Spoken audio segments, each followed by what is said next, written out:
Hola amigos, bien o no, saludos desde Medellín. Hoy, continuando con el tema de ayer, yo voy a explicar un poco con algunos temas que en español estoy muy confundido y también cuál cosas yo voy a utilizar para mejorar esta situación y compartir esto es porque yo pienso que es muy, puede ser muy útil para ustedes también para mejorar casi la misma forma de dificultades cuando ustedes están estudiando inglés. Listo. Entonces, comenzamos. So, here we are. Today, as I said yesterday, we're going to look quickly at least one of the problems that I've got with my Spanish as a way to explain to you, perhaps, if you have a similar thing that you're not understanding in English, how you can use a similar tactic to improve it. So, for me, in Spanish, it's the way the verbs change an awful lot, a lot more than they do in English when you're expressing different expressions of time, particularly. This gets me quite confused because sometimes the verbs change a lot and it's like, well, what's that? So, in truth, there are, for me, an awful lot of these that I get confused. So I've decided the most obvious way to do this is to pick one common type of question and response, like a common structure, practice that with different verbs, because then I get to revise new verbs, plus how they change within that structure. And then when I've got hold of that particular part, I can move on to another one. So rather than try and do the 4 or 5 that I commonly get wrong, I'm just going to pick one, I'm going to focus on that, sort that one out, and then we'll move on to some of the others. This is the one that tends to catch, well, one of the ones that catches me out. ¿Qué has estado haciendo?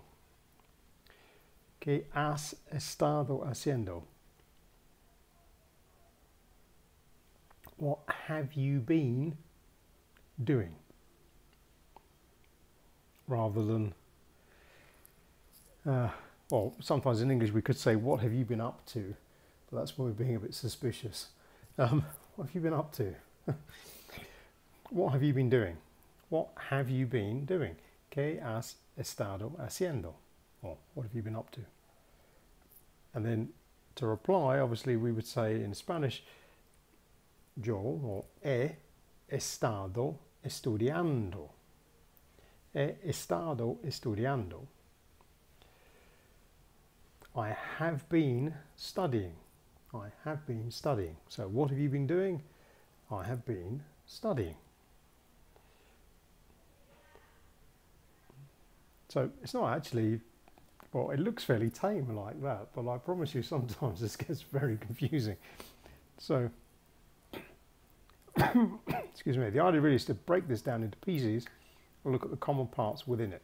So rather like in Spanish we have has estado and he estado. All we're changing is the person, you, me, and then the verb that ends endo or ando, depending on the type. In English it's similar. Have you been, or have been and then the person, have been and then the person. So what have you been doing? I have been studying. Yeah. So it's to look at it in pieces and see which bits stay the same and which bits change. So like in Spanish, we change the person, as, he, but the other verb stays the same, estado. Same as in English, it stays as have been for estado, and then all we have to change is the person. I have been, you have been.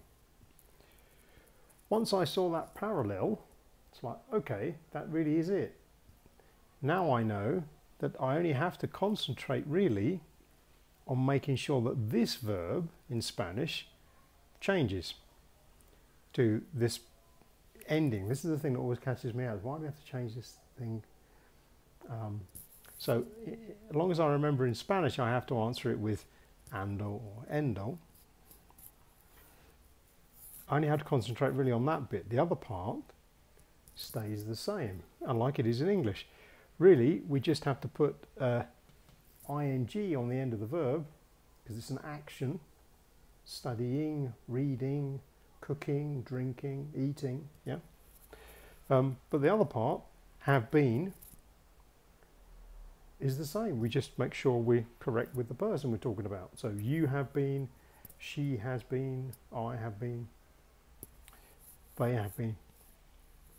So the have been part stays the same, much as estado stays the same. We just have to, oh, in English we put it as studying or cooking, put an ing at the end of it because it's an action. Rather like I have to remember in Spanish to put it as ando or endo. So it's a way to look at it in terms of, why do you keep getting that one confused? My real confusion was what to do with the second verb. I was getting that really mixed up. So I was using a combination of has estado, or it was going very badly wrong with the second verb. When I realized that this stays the same, and it's the second verb I've got to be more careful about, it's a little bit easier, because now I know, okay, that's the part I need to switch up. So how do I get to practice this more? Well, again, I start looking at common situations in my day and basically keep asking myself this question. So this is my question I'm going to ask myself throughout the day, at all different points of the day. I'm going to write it down literally on a card that I can stick to the fridge or bring with me where I'm, moving around the house while I'm doing different things.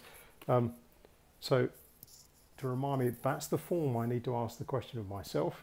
¿Qué has estado haciendo? What have you been doing? And then I just answer the question. He estado cocinando. He estado trapeando. Something like that. I've been cooking, I've been mopping, whatever. Yeah. So really, it's to give yourself a question of the day.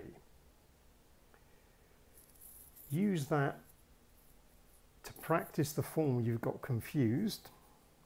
Have a proper example of it ready to use in case you go, oh no, I've forgotten, what am I supposed to say? So you've got a base example, but try and use it with as many different things that you've been doing that day, because if we're honest, most of our days tend to repeat a little bit. So if we keep asking ourselves the same question throughout the day, we're going to practice most of the vocabulary that we normally use, or we normally need to use, because our everyday lives generally tend to be fairly similar day on day. Once we're happy that we've got one of these questions down, that's not a problem, we'll just move on to the next one, bit by bit.